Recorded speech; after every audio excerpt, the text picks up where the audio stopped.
Hello friends, Vasudev और स्वागत करता हूं आपके अपने यूट्यूब के चैनल में क्वालिटी इंडिया। दोस्तों, आज का हमारा टॉपिक है GD&T। What do you mean by GD&T? Actually GD&T stands for geometric dimensioning and tolerancing. अब इसकी डेफिनेशन से पहले मैं आपको बता दूं कि GD&T का मतलब होता क्या है। ज्योमेट्रिक डायमेंशनिंग एंड टॉलरेंसिंग, हमारा कोई भी कंपोनेंट होता है उसका डिजाइन होता है, उसका डिजाइन कंसेप्ट को बोलते हैं ज्योमेट्रिक। उसके अंदर जो डायमेंशंस होती हैं, उसकी जो माप होती है, लेंथ विड्थ, वो सब होती है डायमेंशन। अब उसके अंदर एक्सेप्टेड लिमिट ऑफ वेरिएशन जो होता है डायमेंशंस का, वो होता है टॉलरेंस। ये सब होता है ज्योमेट्रिक डायमेंशनिंग एंड टॉलरेंसिंग। अब हम बात करते हैं इट्स डेफिनेशंस, इसकी डेफिनेशंस के बारे में। It can be defined as an international symbolic language used for the communicating the engineering design specification based on the function and the part features। मतलब ये हमारी एक प्रकार की इंटरनेशनल सिंबॉलिक लैंग्वेज होती है जो कि यूज की जाती है हमारे जो इंजीनियरिंग डिजाइन स्पेसिफिकेशंस होती है उनको कम्युनिकेट करने के लिए, उनको अंडरस्टैंड करने के लिए। बेस्ड ऑन द फंक्शन, हमारा जो पार्ट फीचर्स होता है और उसके जो फंक्शन होता है उसके बेस्ड पर उस कंपोनेंट के जो भी डिजाइन कंसेप्ट है उसको अंडरस्टैंड करने के लिए हम इसको यूज करते हैं। किसको? GD&T सिंबल्स को। इट कंसिस्ट स्पेसिफिक सिंबल, ये कुछ स्पेसिफिक सिंबल कंसिस्ट करता है, रखता है उनको, who helps to understand geometric dimensions of the component and the accepted limit of the variation, जिसको बोलते हैं हम टॉलरेंस। ठीक है।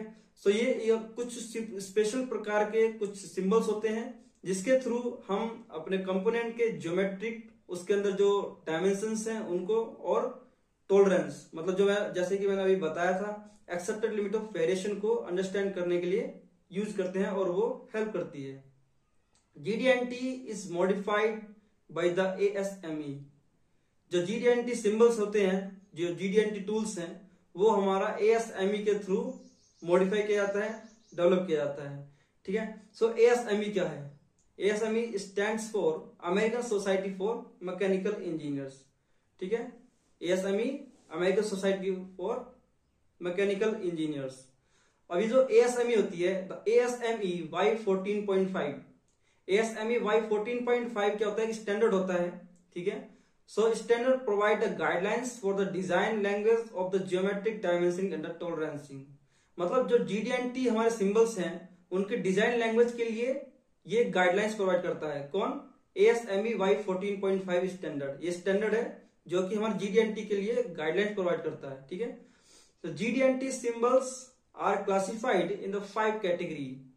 जो हमारे GD&T सिंबल्स हैं वो 5 कैटेगरी में क्लासिफाइड किए गए हैं। वो कौन कौन सी कैटेगरी है?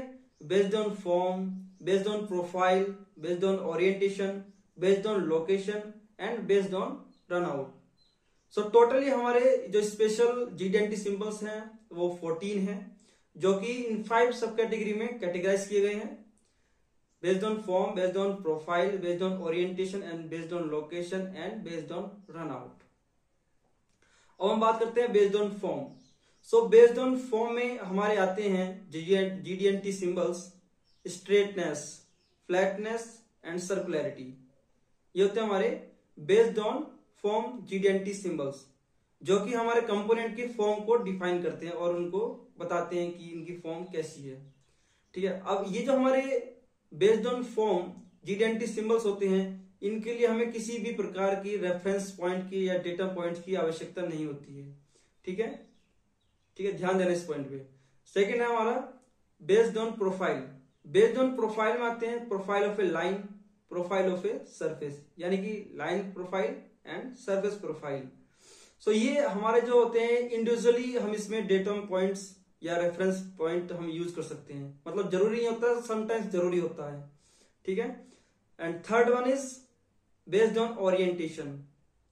बेस्ड ऑन ओरिएंटेशन में कौन कौन से हमारे GD&T सिंबल्स होते हैं? Angularity, perpendicularity and parallelism. ठीक है। Fourth one is based on location. Based on location में हमारे कौन कौन से GD&T सिंबल्स होते हैं? Position, concentricity and symmetricity. ठीक है।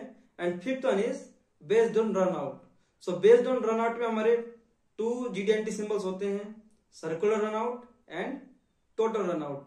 अभी हमारे जो लास्ट के तीन हमारे जो सब कैटेगरी थी GD&T सिंबल्स की, जैसे कि based on orientation, based on location and based on run out. So इसमें हमें डेटम पॉइंट्स की आवश्यकता होती है, रेफरेंस पॉइंट की आवश्यकता होती है, ठीक है। नेक्स्ट है वाई यूज GD&T। हम GD&T को क्यों यूज करते हैं, GD&T टूल्स को क्यों यूज करते हैं। Actually GD&T provides a common language at the global level to communicate the design concept of the subject or the component in a clear manner।